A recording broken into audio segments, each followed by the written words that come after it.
आबादी निर्णायक स्तर पर है।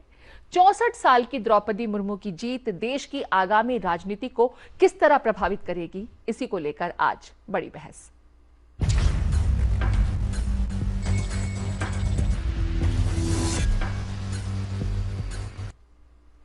तो इस विषय को लेकर के हम अपनी चर्चा शुरू करें, इससे पहले तारुफ करा देती हूं तमाम मेहमानों का। कैप्टन आई सिंह साहब हैं, बीजेपी से प्रवक्ता हैं, वो हमारे साथ जुड़ गए हैं, स्वागत है सर आपका।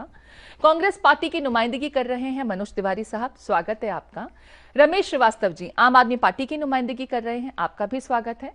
वरिष्ठ पत्रकार आरबी उपाध्याय साहब हमारे साथ जुड़ गए हैं, स्वागत है सर आपका। और साथ साथ भोगेंद्र पाठक जी वरिष्ठ पत्रकार भी हैं और राजनीति के संबंध में अच्छा विश्लेषण हमें हमेशा देते हैं, सर बहुत स्वागत है आपका। सबसे पहले मैं बाकी तमाम मेहमानों के पास जाऊं, मैं आरपी उपाध्याय साहब का रुख कर रही हूं, क्योंकि ये समझना बहुत जरूरी है कि जब आदिवासी समुदाय से आने वाली एक महिला राष्ट्रपति के पद तक का सफर तय करती हैं, तो ये अपने आप में उस समुदाय के लिए, उस समाज के लिए एक बहुत बड़ी अचीवमेंट है। और द्रौपदी मुर्मू के रूप में आज वो अचीवमेंट एकम्प्लिश हुई है। आप इसको किस तरीके से देखते हैं और क्या लगता है, जैसा कि कांग्रेस की तरफ से प्रतिक्रिया आ रही है कि हम बहुत ज्यादा कुछ करिश्मा होता नहीं देख रहे, आपको क्या लगता है कि कितना परिवर्तन होने जा रहा है? और यहां से खास करके जिस समुदाय से वो आती हैं, कम से कम पीछे मुड़ करके नहीं देखेंगे अब वो लोग जो विकास चाहते थे, जिसके दावे तो किए जाते थे लेकिन वो होता नहीं था, यहां से आप होता हुआ देख रहे हैं, संभव मान रहे हैं? देखिए, बड़ा गौरव का क्षण है।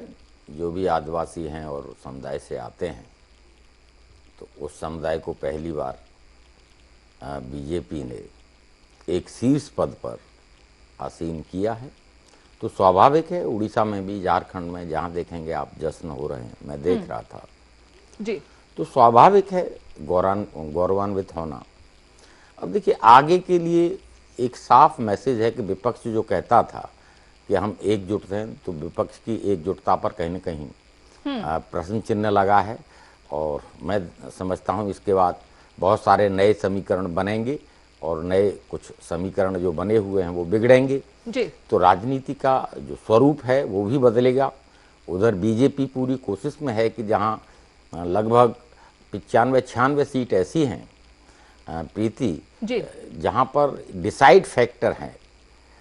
तो द्रौपदी मुर्मू जिस समुदाय से आती हैं, जिस पिछड़े वर्ग से और वनवासी समाज से आती हैं, वहां जब समारोह करेगी तो वहां भी एक उत्साह उन लोगों में जगेगा और बीजेपी के प्रति अगाध प्रेम और समर्पण।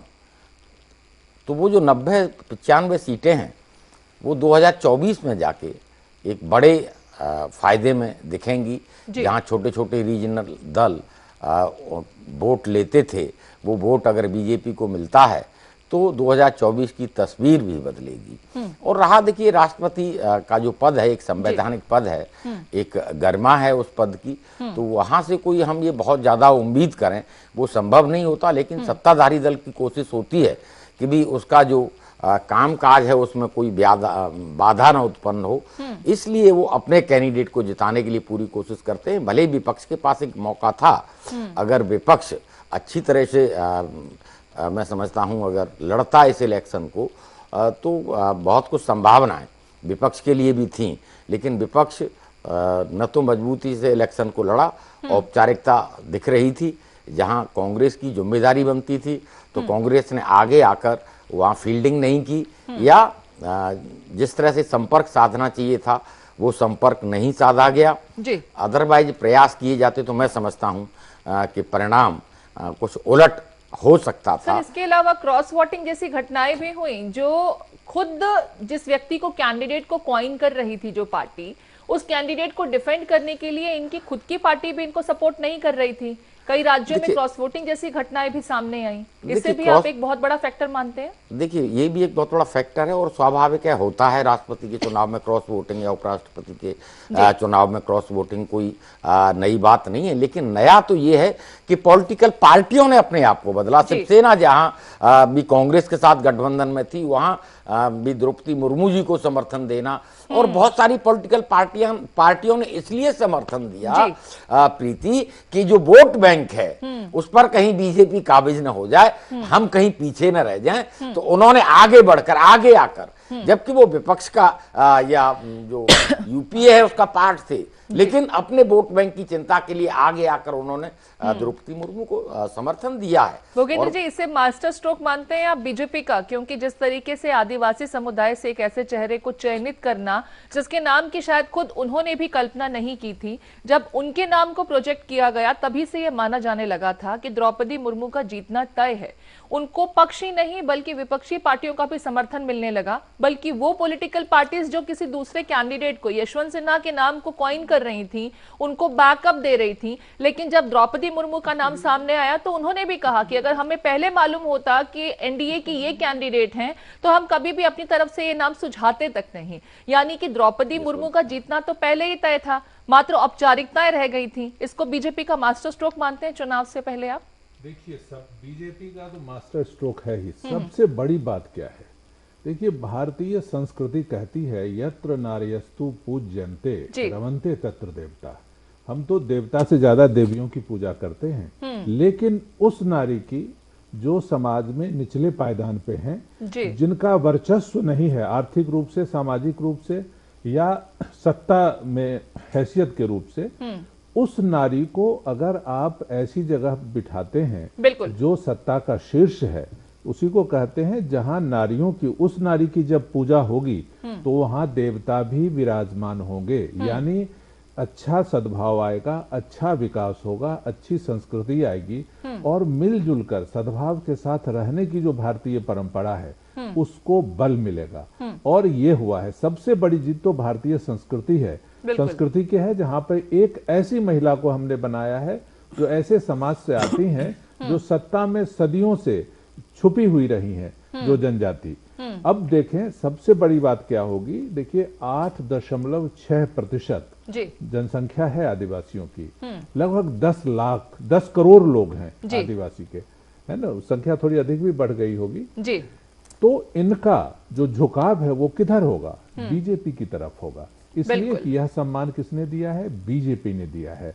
और जो सुरक्षित सीट है एसटी के लिए 47 शायद है, 47 सीट हैं, उस पे भी बीजेपी को जीतने का ज्यादा मौका मिलेगा। लेकिन ये बड़ी बात नहीं है। बड़ी बात ये है कि आप देखें जो 1 लाख लगभग 30,000 गांव हैं जिसमें आदिवासी रहते हैं, उन गांवों में जश्न मनाया जाएगा।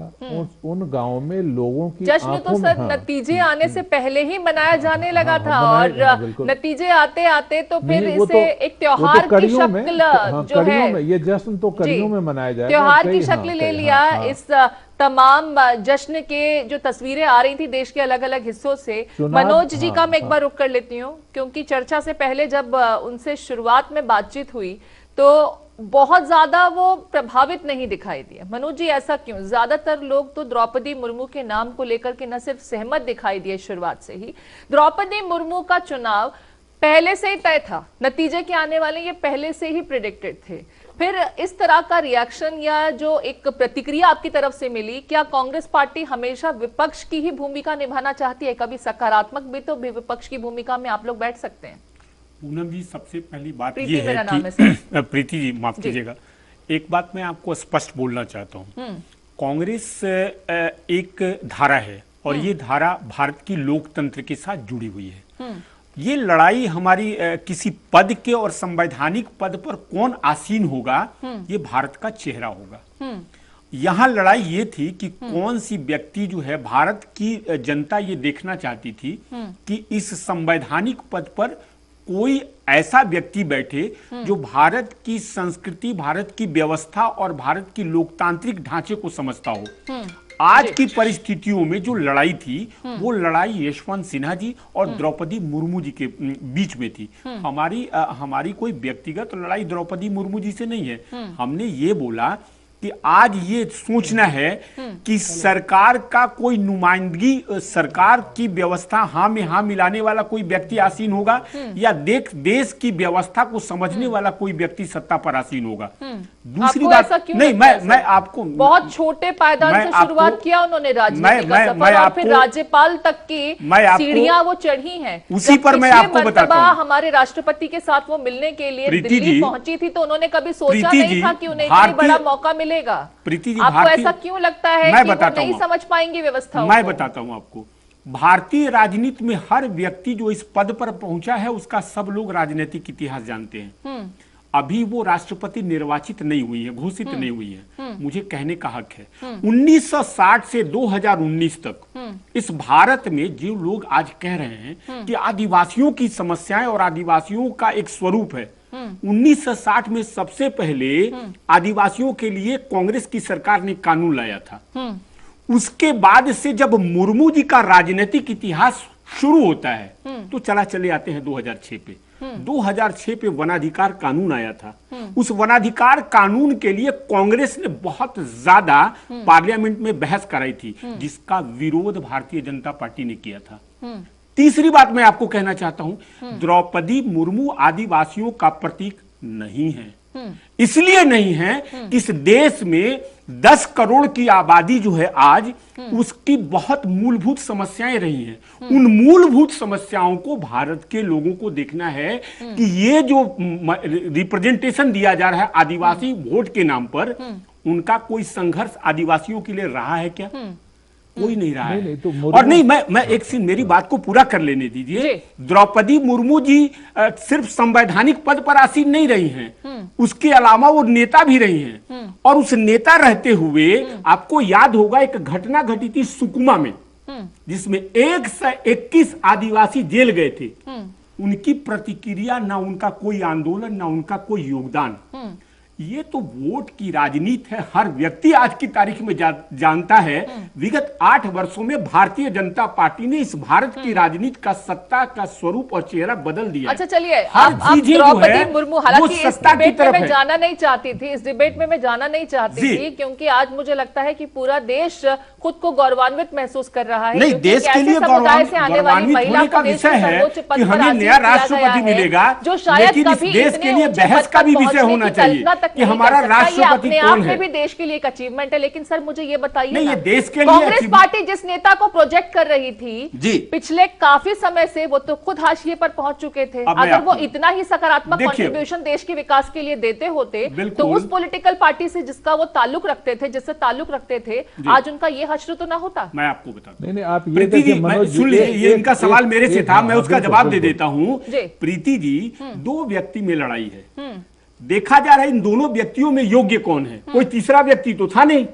तो हमने ये बोला कि हमको लगता है कि द्रौपदी मुर्मू और यशवंत सिन्हा के बीच अगर योग्यता और उस राजनीतिक इतिहास और भारतीय लोकतंत्र की व्यवस्था को समझने की सोच है तो यशवंत सिन्हा जी हमको ज्यादा उपयुक्त उम्मीदवार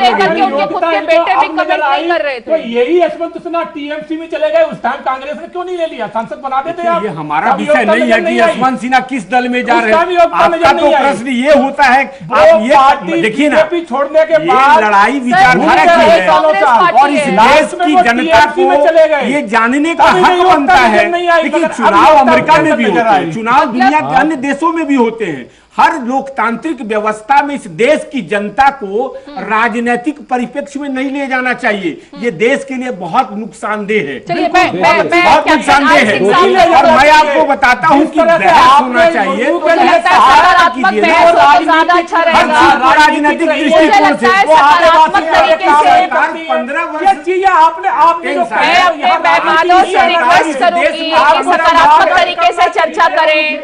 मैं अपने दोनों मेहमानों से रिक्वेस्ट कर रही हूँ, सकारात्मक तरीके से चर्चा करें तो बेहतर होगा। मनोज जी, ऐसे डिबेट नहीं होती है। मनोज जी, सबको बोलने का मौका दीजिए।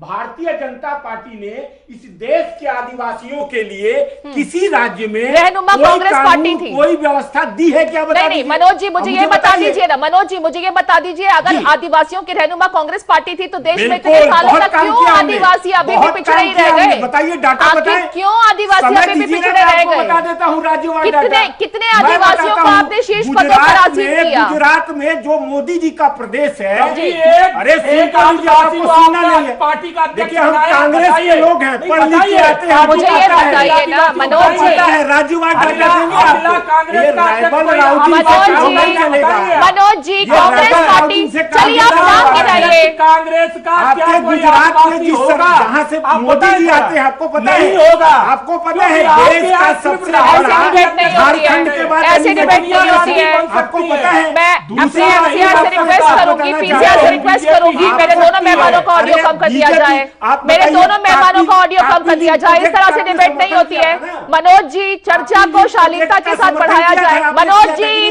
मनोज जी आप चर्चा को शालीनता के साथ आगे नहीं बढ़ने दे रहे हैं। आदिवासियों के विरोध में था। मैं रमेश जी का रुख कर रही हूँ। मनोज जी का ऑडियो डाउन किया जाए, मनोज जी का ऑडियो डाउन किया जाए। वो बिल्कुल कोऑपरेट नहीं कर रहे हैं सर, इस तरह से डिबेट नहीं होती है। हम एक सकारात्मक विषय पर चर्चा कर रहे हैं, लेकिन इसे भी आप राजनीतिक घमासान बनाने की प्रयास कर रहे हैं। चलिए आप मुझे नाम गिना दीजिए, कांग्रेस पार्टी की तरफ से किस आदिवासी चेहरे को किसी शीर्ष पद पर आसीन किया गया? नाम गिनाना शुरू कीजिए आप। मैं बताता हूँ जी। अशोक बासवा कौन है?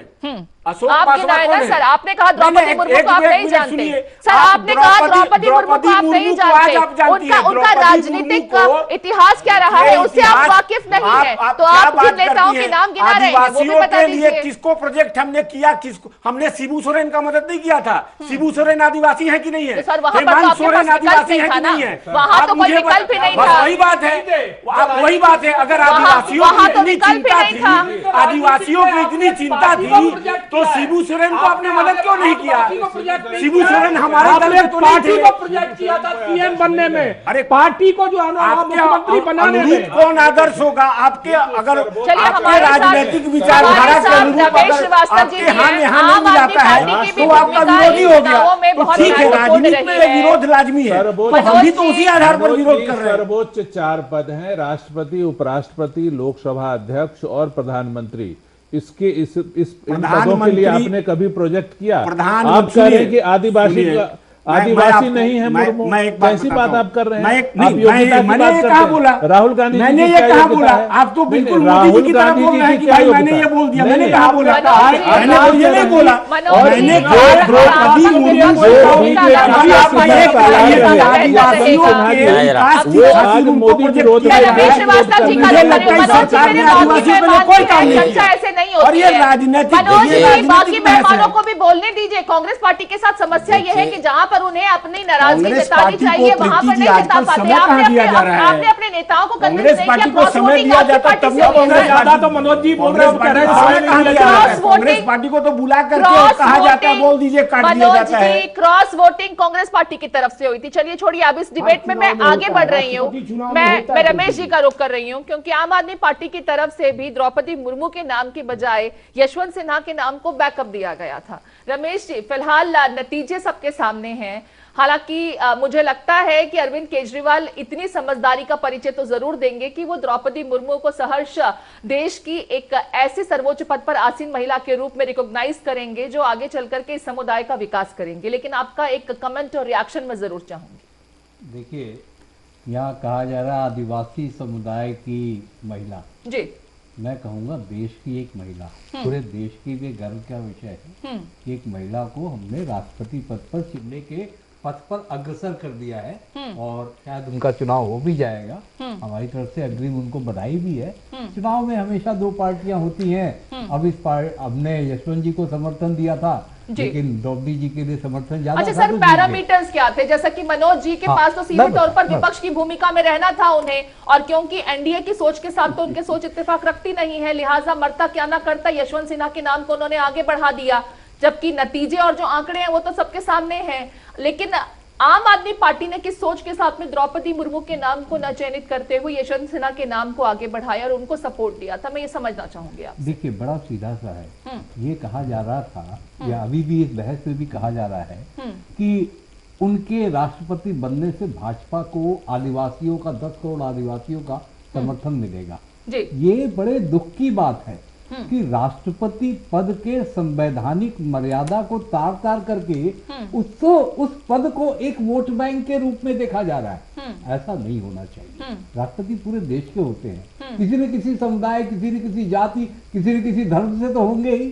तो ये कह देना कि राष्ट्रपति इस वर्ग से है तो भाजपा को बड़ा। कांग्रेस पार्टी और खास करके मैं पंजाब चुनाव पे अभी आपको वापस लेकर के जा रही हूं, क्योंकि वहां पर भी हालांकि मुख्यमंत्री का चुनाव था, लेकिन दलित नाम को लेकर के उस वक्त तो आप लोग लगातार कमेंट्स दे रहे थे, उस वक्त ये आपत्तियां कभी नहीं जताई गई। हालांकि कांग्रेस पार्टी की तरफ से जिस चेहरे को, चन्नी साहब को प्रोजेक्ट किया गया था, तब आपकी तरफ से ये सोच कभी देखने सुनने को नहीं मिली, बल्कि दावेदारी सबकी अपनी अपनी तरफ से होने लगी कि हम ज्यादा बेहतर तरीके से उस समुदाय को रिप्रेजेंट कर रहे हैं। आज इस पर आपत्ति क्यों? मैं बता रहा हूं, जब जनता द्वारा प्रत्यक्ष चुनाव होता है, मुख्यमंत्री का जनता के द्वारा प्रत्यक्ष चुनाव होता है, और राष्ट्रपति जी का चुने हुए सांसदों और विधायकों के द्वारा अप्रत्यक्ष रूप से चुनाव होता है। जब जनता द्वारा प्रत्यक्ष रूप से चुनाव होता है तो आप ये देखते हैं सर्वाधिक लोकप्रिय चेहरा कौन है, किसके नाम पर जनता झुक करके वोट दे सकती है।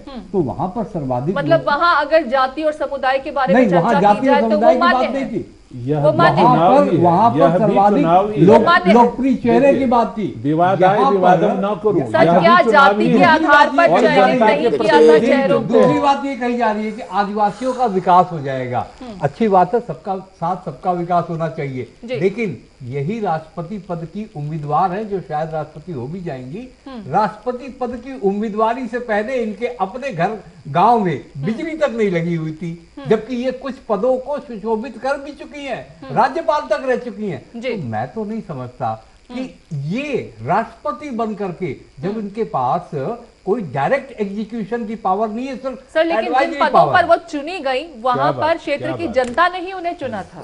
जिन पदों पर वो चुनी गई क्षेत्र की जनता ने चुना था। जब क्षेत्र की जनता बार बार उन्हें एक ऐसे पद पर पहुंचा रही है तो कुछ तो काबिलियत रही होगी, कुछ तो परफॉर्मेंस उनकी तरफ से भी रही होगी, या फिर वहां पर भी आपको लगता है कि जनता को बरगलाया भी गया था, जैसा कि आप अभी कह रहे हैं? प्रत्यक्ष को प्रमाण क्या, दीपक तले अंधेरा। उनके घर में बिजली नहीं थी, उनके गांव में बिजली नहीं थी, चलने के लिए प्रॉपर सही बात है, दीपक तले अंधेरा। जैसे केजरीवाल ने कहा था गाड़ी नहीं देंगे, मगर आज 12 करोड़ का स्विमिंग पूल बनाया है। देखिए, चिल्ला पहले कहा था हम गाड़ी नहीं देंगे, आज 12 करोड़ के स्विमिंग पूल में नहाते हैं। कैप्टन आई सिंह साहब, मैं हालांकि आपके पास बहुत विलंब से आ रही हूं, लेकिन आपने इस पूरी चर्चा को सुना भी है, और क्योंकि बीजेपी पार्टी की ही कैंडिडेट रही है, एनडीए की तरफ से द्रौपदी मुर्मू के नाम को कॉइन किया गया था, तो मैं चाहूंगी कि जितनी आशंकाएं इन तमाम विपक्षी पार्टियों को रही हैं द्रौपदी मुर्मू की राष्ट्रपति पद पर आसीन होने को लेकर के, मैं चाहूंगी कि आप बताएं कि ये तमाम सोच तो उस वक्त भी आप लोगों के सामने आई होगी, ये तमाम आशंकाएं तब भी जताई गई होंगी, क्या कुछ आपकी प्रतिक्रिया? नहीं प्रीति जी, हमने एक आदिवासी चेहरा ढूंढा है जिसको हर सब पार्टियों ने, आज कहने को कोई कुछ भी कहता रहे, सभी पार्टियों ने जो है ना आदिवासी लोगों को नजरअंदाज किया है, इनके लिए कभी आगे होके काम नहीं किया है। राज्यपाल भी जब हमने बनाया था तो इन्होंने किसी ने राज्यपाल किसी आदिवासी को नहीं बनाया था। और मुर्मू जी, आप ये कह रहे हैं कि वो चर्चित नहीं है, एक पार्षद, पहला चुनाव वो पार्षदी का लड़ी थी, और पार्षदी से आज वो जो भारत की प्रथम नागरिक बनी है। तो आप सोचिए कि ये बीजेपी में एक छोटा सा कार्यकर्ता जिसको हम कहते हैं कि अंतिम पंक्ति में खड़ा हुआ और वो अंतिम पद तक जा सकता है, ये सिर्फ बीजेपी में ही संभव है, कांग्रेस में वो नहीं मानेंगे ना, वो उनको सूट नहीं करता नहीं, है, इस चीज को वो नहीं करेगा। मगर बीजेपी हर वर्ग के साथ खड़ी है, हर उस इंसान के साथ खड़ी जिसके साथ कोई नहीं है। इत्तेफाक नहीं रखेगी, क्योंकि वहां पर तो सब कुछ आला कमान ही होता है, और आला कमान के लिए सड़कों पर भी जाते हैं इनके कार्यकर्ता। बिल्कुल, जैसे आज जो है ईडी बुला रही है उनसे सवाल जवाब के लिए, पूरी कांग्रेस पिछ गई आके। क्या आपको डर लग रहा है? आपको दिल्ली में डर किसका लग रहा है? जाता है जो आप जो है ना पूरी आज दिल्ली कानूनी पहलू के हिसाब से तर्क संगत भी है, न्याय संगत भी है, उससे लेकर के कांग्रेस पार्टी को इत्तेफाक नहीं होता और विरोध प्रदर्शन के लिए सड़कों पर उतर आते हैं। लेकिन अगर देश के सर्वोच्च पद पर एक आदिवासी समुदाय से आने वाली महिला को आसीन किया जाता है, उन्हें चयनित किया जाता है, तो उसमें इन्हें दाल में काला दिखाई देने लगता है, कोई उम्मीद नहीं दिखाई देती, होपलेस हो जाते हैं। ये क्यों, मुझे मालूम नहीं। मनोज जी, सबसे पहले बात बात ये कि हमारा, मैंने पहले भी बोला कि द्रौपदी मुर्मू के निर्वाचन से और उनके निर्वाचित हो जाने पे हमारी कोई आपत्ति नहीं है। हमने क्या बोला कि ये इस देश की मजबूत लोकतांत्रिक व्यवस्था की खातिर इस संवैधानिक पद पर एक वैसे व्यक्ति को बैठना चाहिए जो सारी व्यवस्था के लिए संघर्षशील रहा हो। सुन तो लीजिए, आपने बोला, मैंने सुना, यही तो प्रॉब्लम है आप लोगों को। देखिए सुनेंगे कैप्टन साहब, मैं बारंबार आपके साथ डिबेट में रहा हूं। एक बात मैं आपको कहना चाहता हूं, हम 52 वर्ष सत्ता में रहे हैं, सत्ता को सुनने की आदत होनी चाहिए। तक वो पहुंची है की आदत ही नहीं है, ये आपकी बीमारी है। और आप वाइन बोलिए ना, मैंने बोला तो जो पार्टी अब आप अपने दल आप उसको योग्य बता रहे हैं। जिसने जहां राजनीति शुरू की आज दिन तक वही है और वहीं से वो राष्ट्रपति। अरे एक चीज का जवाब दे दीजिए ना, आप कैप्टन साहब तैयारी के साथ बैठे होंगे, मुझे सिर्फ एक बात का जवाब दे दीजिए कि आज आदिवासी, सुनिए, आदिवासी कल्याण बोर्ड का गठन कब और किसने किया था, मुझे इतना बता दीजिए डिबेट में। हमने मान लिया आप आदिवासी किए जा रहे हैं, आपको यही नहीं पता है मुर्मू जी आदिवासी है, वोट लेना है, पूरे देश में चर्चा करवा रहे हैं। अरे आप क्या बात आप लोग करते हैं, आपको पता मैंने ये प्रश्न पूछा था, मिलेगा जो 12 आपको पता ये प्रश्न मैंने आपको क्यों किया है? 15 वर्ष से आप सरकार में है, एक आदिवासी कल्याण बोर्ड का तो गठन नहीं कर पाए आप, और आप आदिवासियों की हिमायती बने हुए हैं। अरे देश के आपके चाल और चरित्र को देश की जनता समझ चुकी है, और महज 8 वर्ष से सत्ता में है, इतना उतावले हो चुके हैं। अपनी सहूलियत के हिसाब से स्थितियों को इंटरप्रेट किया जाता है, लिहाजा कांग्रेस पार्टी भी वही कर रही है। उन्हें द्रौपदी मुर्मू में ऐसी कोई काबिलियत नहीं दिखाई देती कि वो देश की सर्वोच्च पद पर आसीन हो। हालांकि डिबेट को मैं सकारात्मक दिशा में ही आगे बढ़ाना चाहती थी, लेकिन एक क्विक रिएक्शन में आरबी उपाध्याय साहब से लेना चाहूंगी। सर, जैसा कि डिबेट में आपने सुना, शुरुआत में भी कमेंट मैंने आपसे ही लिया था, मैं चाहूंगी कि क्लोजिंग कमेंट भी आपसे ही लूं मैं। यहां पर क्या वाकई आपको लगता है कि इतने समय तक जिस महिला नेता ने इतने छोटे स्तर से राजनीति में कदम रखने के बाद सर्वोच्च पद तक का सफर तय किया हो, उसमें कोई काबिलियत नहीं होगी? फिर यह कहना कि वो जिस समुदाय से आती हैं उस समुदाय के विकास के लिए उन्होंने अब तक कुछ नहीं किया, हो सकता है कि जिस पोस्ट पर थी वहां पर उनकी कोशिशें सीमित रह गई होंगी, लेकिन अब तो वाइड स्प्रेड में है ना, और एक बड़े पिक्चर में वो आ चुकी हैं, बड़े फ्रेम में एडजस्ट